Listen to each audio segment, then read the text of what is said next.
Una tarda d'octubre ens vam asseure en una raconada de la plaça, sota un cel gris.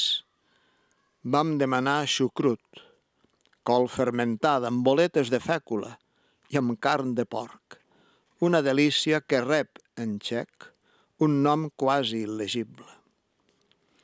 L'àgil cambrer ens servia diligent quan ja plovisquejava, i tot seguit va estendre un gran tendal de lona damunt les taules, que tenien llums de gas en filera.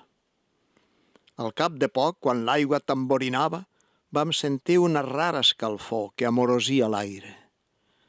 Sèiem en amples, còmodes cadires de vímet amb coixí. Més que mai, Praga ens seduïa. A l'altre cap de plaça, Santa Ludmila alçava els braços cap al cel. Les dues torres gòtiques es perdien en l'ombra de la tarda.